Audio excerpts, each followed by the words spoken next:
Well, good morning to you on this Football Friday. Getting ready for the Eagles and the Panthers on Sunday. Also hoping to talk to Eric Dickerson in a matter of minutes. Let me tell you about the Goddard Door and window to the weekend. Sets you up for the weekend. Take advantage of Goddard Door and Windows' big year-end sale. Receive 40% off all windows and doors until December 31st. Call 1-877-GO-GODDA. You can also visit GUIDA.com.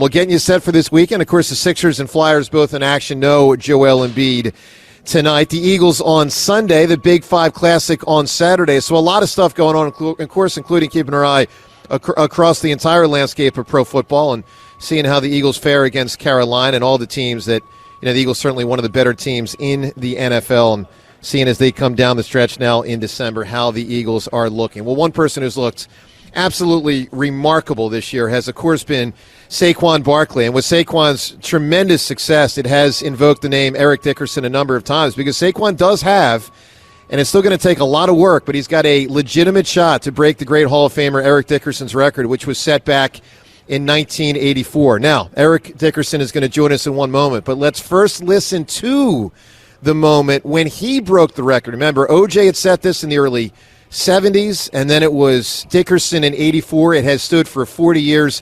It was a great moment in the mid-1980s when Eric Dickerson not only over 2,000 yards, but set, and it still holds to this day, the single-season rushing record. And here's how it sounded when it happened back in 1984. Now, Vince Newsom is making it possible for Eric Dickerson to come back with 3:30 to go. And the fans are going crazy. They want to see the record, and they want to see it right now. He needs 6 yards, everybody, for a National Football League single-season rushing record.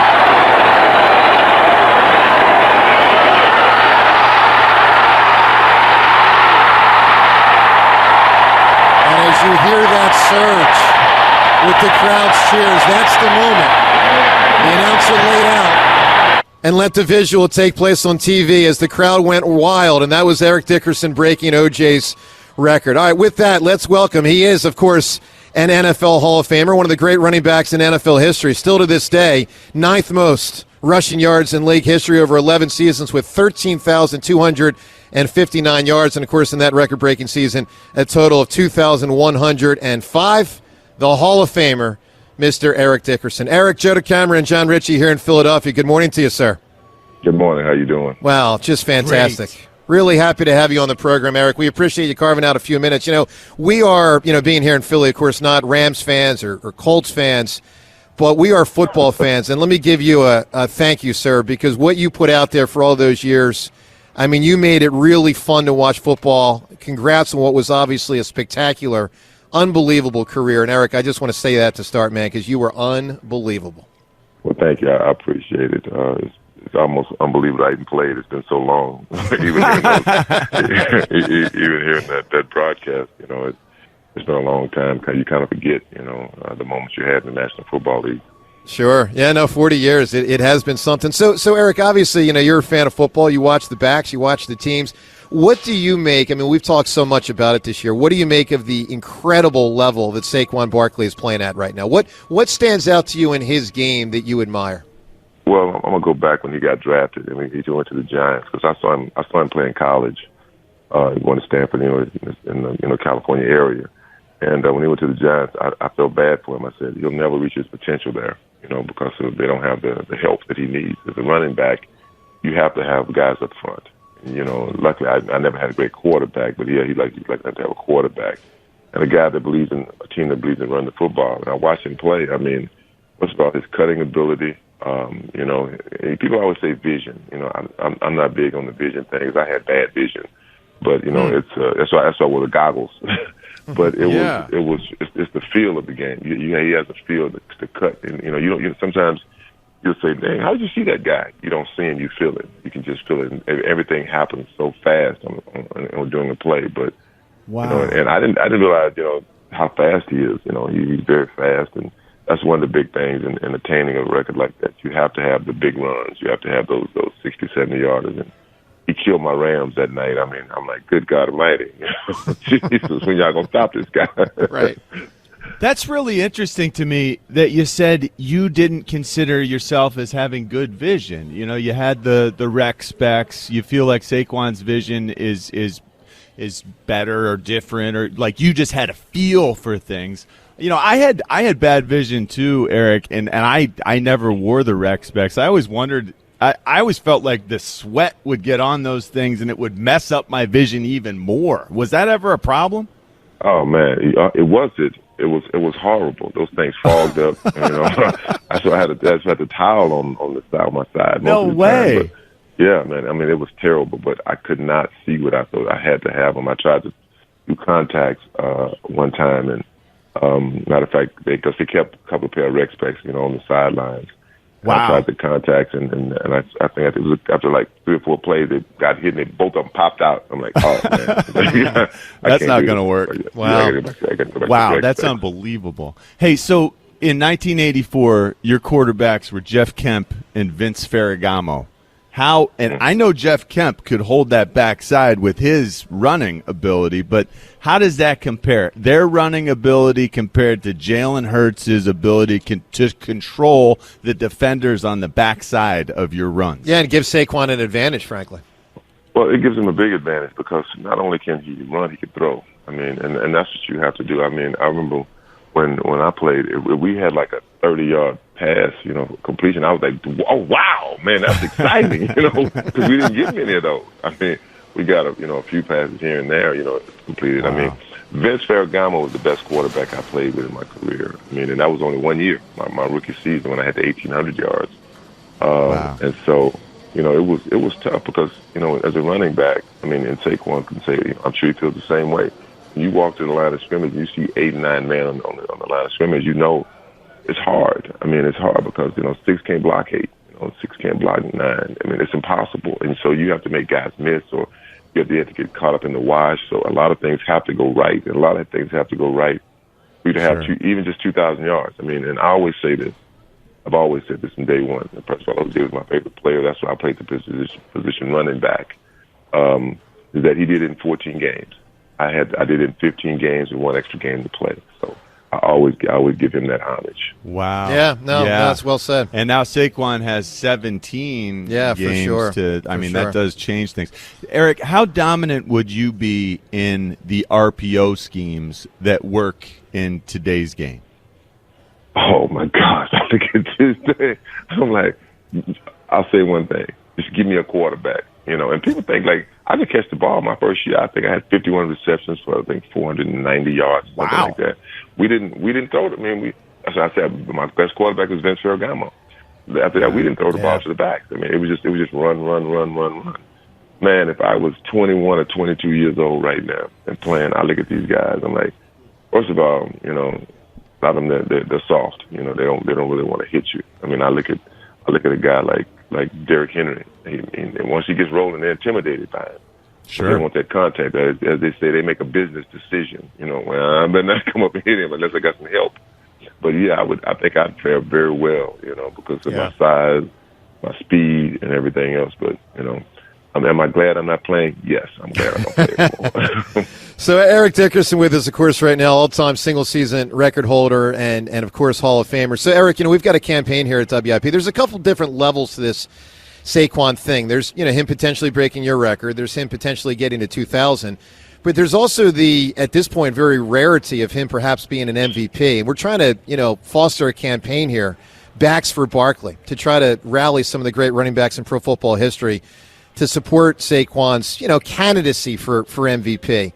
Would you say, and I know in 84 it was tough for you, man, because you get the record, and what bad luck for you that Marino breaks all the passing records in the same year, so he wins MVP and you don't, which is really a shame. Are you a back for Barkley this year, meaning backing Saquon to try to get the MVP, which is so infrequently gone to a running back? Oh, yeah, most definitely. I mean, look, I almost feel that they ought to have a different award for the quarterbacks because they're going to give it to a quarterback almost every year. I mean, it's almost unfair. I mean, a back would almost have to have 2,800 yards and win the Super Bowl to be an MVP in the league, in today's league, because it's all about the passing game. It's all about the passing game. I mean, when they started this nonsense about you don't need a running back, and I'm like, that is the most ridiculous thing I've ever heard. I mean, it's crazy because and it was hurtful. It does hurt. Yeah, Eric John's position, fullback, basically doesn't even exist. They don't even anymore. count. I mean, we're not even there. Right. Yeah, He's gone. they'll say, well, you can put anybody in that position. Right. And you'll put two guys. That's not true. I know. I mean, Yeah, I'm going to tell you, man. yeah. Thank you for saying that, by the way. I mean, I and appreciate you that. as a fullback, they've taken the fullback out. The fullback was such an important part of the running game. It made the running game click. Sure. Really We did. couldn't run like you, but we kind of knew how to get through the line of scrimmage at least. And help you. Yeah, it we was, wanted to help you. But the fullback was such a big help. I mean, it really was, and part of the running game. And sure. like I said, these guys they say that, but when it comes down to it, you look at last year's Super Bowl with the Kansas City Chiefs.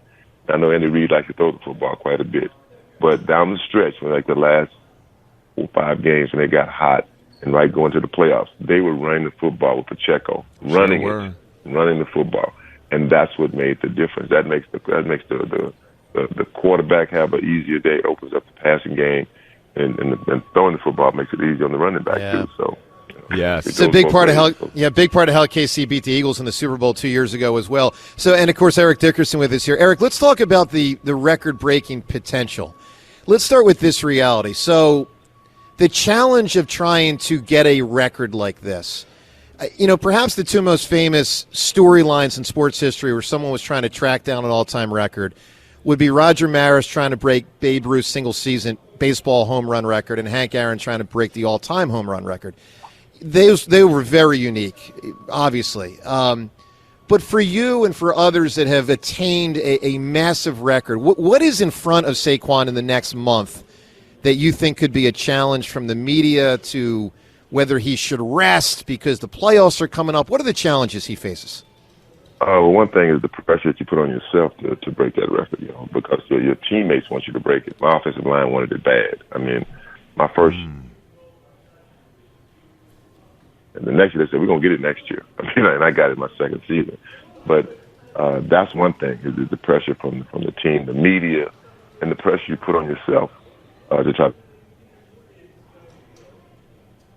What comes about that is, when I played, it was teams that were like, you ain't breaking no record on us. You ain't gonna put us. You're not going to put us in the history books. Yeah. And I won't forget the game I did it, game 15 against Houston Oilers. I mean, and I thought I'd do it the following week against San Francisco. We had one more game left, and we got in such a it was a heated game. There was a lot of talking going on. I mean I don't really talk, I just play, and it was some exchanges going back and forth. And I won't forget, it was Bostic was the defensive back. He was I can't think of his first name. 25 was his number. And me and him got into it, and I told him, "Hey, MF, I'm gonna get this record on y'all's ass today." And I mean, because we got at it. I told the offensive line, I said, "Man, let's get at their asses. We're gonna try to get this record today." I needed 215 yards that day to break the record, and I got it. So, wow, Eric, how gratifying was that moment for you? What was it like to surpass OJ and be number one all time?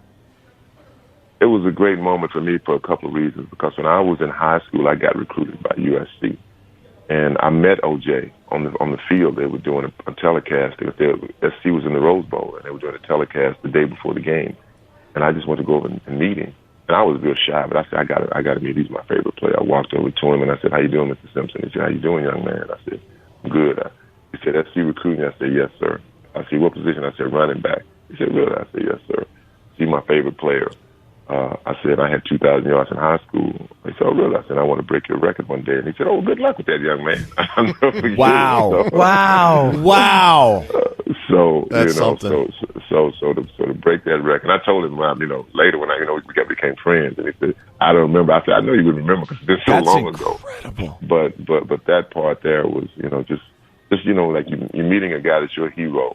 And then doing something like that is it was just fantastic for me. I mean, because I'm from a small town, and nobody. I didn't expect that. Nobody, expected that from me.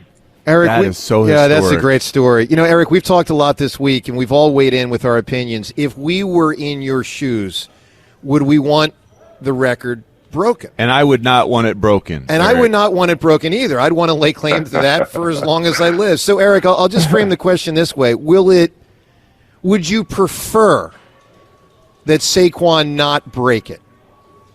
Well, I mean, I've always said, one thing about me is if you don't want the truth, don't ask me the question. So I'll tell you the truth. No, I don't want my record broken. Of course I don't. But if he breaks it, he breaks it. I mean, I'm not going to sleep over it. Sure. I've always said this. I said this, when I broke that record, asked about people breaking the record, and when I break it again, when I do it again. And I didn't have kids at this time. I said, if anyone breaks that record, I'd like my son to break it. And I didn't have a son. I have a son. I have a 12-year-old son. And, man, he's some kind of athlete. Golly, he really is. I told my best friend, I said, I think he's going to be better than his old man. When he plays football. I won't let him play tackle. I let him play flag. He's only 12. And the things he can do is just, I saw it when he was 4 years old. Jeez. And I said that I would like to have my son break my record if anybody breaks it. And this was probably last year. It was last year, maybe 2 years ago. My wife was in the car with him, and she said, his name is Dallas. It's spelled Dallis, after my uncle. She says, Mom, what's that record my dad had? She said, what record? She said, the football record. She said, the 2,000 yards in a season? He said, yes. She said, I think it's 2105. He said, yeah. He said, I want to break my dad's record one day. And she called and told me that. I'm like, now, to me, that would be the ultimate gift to me in pro football. I mean, if my son would break my, and I'm not saying he's going to play pro football at all, but, but that would happen. That would happen. I get it. That would be it for me. Sure. But, of course, other than that, you'd prefer to keep it, and I don't blame you, Eric. Of course I'd love to keep it, yeah. Of course. Or keep it in the family. I get that. Keep it in the family. Totally. You got to keep it in the family. I but totally like, if get break, that. But if Eric's, he breaks it, Saquon's a great back. I mean, he really is. Yeah. The thing is, I love to see him play, with a team, because I get it. Man, like you say, he's having fun, and he's having fun again. He's loving football again. It's so disheartening when you play on bad football teams and you're not having fun. That's the worst thing about football. Yeah, and Saquon certainly has that. He's seen both sides of that coin. Yep. Saquon, who is about 230 pounds, I don't know what he runs in 100 meters. Eric, we talked earlier about Derrick Henry, how people don't want to tackle him. You are a big man. I mean, you're 6'3". How much were you weighing when you were setting 2,105 yards? I played at 225, 6'3", 225. And I was a track guy. See, I ran track. I was a sprinter. I was fast. I won 100 and 200 in the state of Texas. I could run. Wow, you won the 100 and 200 for the state of Texas. So how fast were you running in the 100? Well, back that time, we would run a 100-yard dash before we got to the state meet. And then with the meters in the state meet, I ran a 9,400-yard dash, and I ran a 10,100 meter. Wow! And then I ran a 200. That's wild. I love the 200. I was a 20.6 200 guy. So wow. I love track and field. I love track and field a lot. Yeah. This is like potentially like Olympic level speed. John, this is why Eric was a Hall of Famer. But the point is, he's 230 pounds, 6'3", 230 pounds. He's twice the size of everyone else who's running that fast. I get it. Hey, Eric, it's great to hear that you're back for Barkley, and we appreciate a couple of minutes here, man. We really do, and it's great to know you're back for Barkley to, back his MVP candidacy. Do you know him? Have you and Saquon ever spoken either on the phone or in person? No, I met him briefly at an event, like, how you doing? How you doing? That was kind of it. We were both. It was I think Super Bowl in L.A. He was coming out of an event, and I was going in to do an interview, and that's the most I've ever talked to him. Yeah, well, maybe over the next month, because he's a really good dude. I mean, I don't personally know him, but it's very apparent from what I sense and what everyone says. He's a quality guy, and maybe you guys will connect in the next month. Eric, and final thing here, and you had the reality in the 16-14 game thing with OJ, and I certainly respect the way you framed that earlier. Would it bother you if he gets it in Game 17, or just like that's life? Nah. Yeah. No, that's football. That's football. I mean, I think eventually they'll have 20 games. I think I might not be around to see it, but I think they'll go up to 20 games if they can. You know how the NFL is. They want to have all the games they can. Yeah. So no, hey, look, that's how life is. I mean, things change. The game changes, and they play more games. But no, I mean, it's so hard to get, it's hard to get, my goal was every time I played was to have over 1,500 yards. That's when I thought I had, you having a good year if you have over 1,500 yards. At that point, anything under was, I was okay. I had 1,800 yards a couple of times, but It's a high standard. Yeah, it is. I set a high standard for myself. I really Yeah. did, and it was hard to attain. But I thank God He gave me the talent to do it, and that's how I was able to do it. Yeah, well, listen, Eric, congratulations on obviously not only an individual amazing season, but a remarkable career. We, again, congratulate you and thank you because it was a ton of fun to watch you. And perhaps more than anything today, thanks for being a big part of the show, man. We truly appreciate it. Thank you. No problem. Have a good day. Thank you, Eric. You got it. The Hall of Famer, Eric Dickerson. That was really cool. That was really cool.